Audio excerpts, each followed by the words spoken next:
Hello guys, welcome back to my channel. মহালয়ার দিনে সকলকে জানাই শুভেচ্ছা। তোমরা সকালে ভালো থেকো, পুজো খুব ভালোভাবে কাটাও। তো এখন ভোর 5টা বাজে। আমি মহালয়া দেখছি, তোমরা দেখতেই পাচ্ছ, কিন্তু এটা আমি টিভিতে দেখছি না, আমি ফোনের মধ্যে দেখছি। কেননা এখনকার মহালয়াগুলো আমার একেবারে ভালো লাগে না।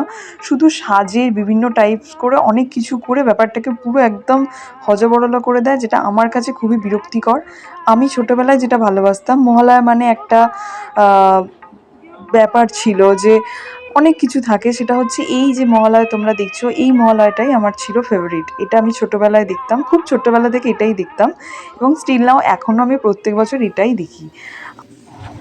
দেখো, সকালবেলা ঘুম থেকে উঠে মহালয়া শোনার পর তারপরে দেখি আকাশ খুব মেঘলা হয়ে রয়েছে।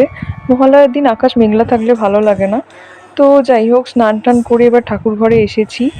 আজকে আমি মনে করি মহালয়ের দিনে শুভ সূচনা হয়। তো আজকে আমি এই রূপোর মা দুর্গাকে আমার ঠাকুর ঘরে প্রতিষ্ঠা করব। তো সেই জন্যেই আমি এই মা দুর্গাকে কিনে নিয়ে এসেছি।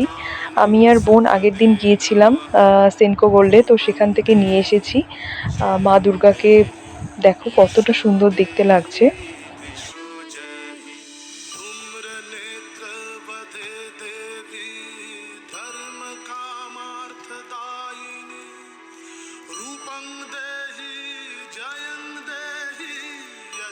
ছোটবেলা থেকে আমরা জানি মা দুর্গা শুধু অশুভ শক্তিকে নাশ করতে আসেন, আর অশুভ লোক, অশুভ যা কিছু সেগুলোকে নাশ করতে আসেন, এবং তিনি সব কিছু ভালোর সূচনা করেন।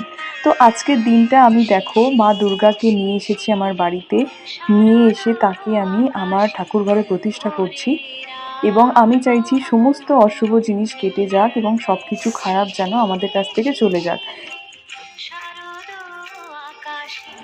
আমরা মানুষ, আমাদের মানুষ জীবন চায় আশা করে পৃথিবীতে বেঁচে থাকতে। তো আমি ভালো কিছুর আশাই করছি। আমি চাই সকলের ভালো হোক, সবাই ভালোভাবে জীবনযাপন করুক, এবং এই অশুভ শক্তি যেন চিরবিদায় নিক, আর যেন কোনো মায়ের কোল খালি না হয়, আর যেন কাউকে চোখের জল ফেলতে না হয়। আর যারা এই অশুভ কাজের সাথে যুক্ত তারা যেন শাস্তি পায়।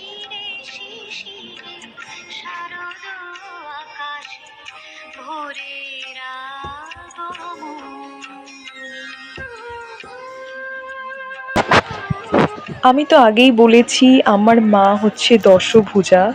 উনি একা হাতে সমস্ত দিক সামলান, সমস্ত কিছু উনি দেখেন। তাই এই দশভুজা মা দুর্গাকে ওনার হাতে তুলে দেয়াই আমার শ্রেয়। আমি সমস্ত মহিলা সদস্যদের রিকোয়েস্ট করব যে তোমাদের উপার্জনের ন্যূনতম অংশ থেকে তোমার মাকে বা তোমার শাশুড়ি মাকে তোমরা এরকম একটা গিফট যদি পুজোর সময় দিতে পারো, বিশেষ করে দুর্গা পুজোর সময়। মানে দুর্গা পুজো মানেই আমরা খুব এক্সাইটেড থাকি। তো শাড়ি জামা কাপড় তো আমরা সারা বছর কোনো না কোনো অকেশনে কিনেই থাকি। তো পুজোর অকেশনে যদি এরকম কোনো গিফট আমরা দিতে পারি, আমার মনে হয় তাদেরকে সব থেকে বেশি আনন্দ দেওয়া হবে। ভাবতে পারছি না আজকের এই শুভ দিনে এই ফুলগুলো ফুটবে এবং সেটি আমি মায়ের পায়ে দিতে পারবো। তো আমার খুব খুব ভালো লাগছে আজকের দিনে মায়ের পায়ে এই ফুলগুলো দিতে পেরে। তো দেখো, আমার মাকে খেতে দেওয়া হয়ে গেছে, আমি বরণ করে নিচ্ছি।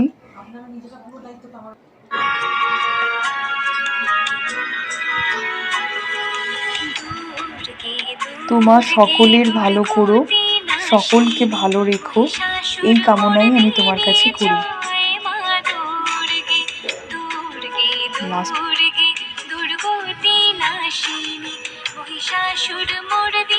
তো ফ্রেন্ডস, আমার পুজো করা প্রায় কমপ্লিট। আমি পুজো করতে পেরে খুব আনন্দিত। তো তোমাদের কেমন লাগলো জানিও। টাটা।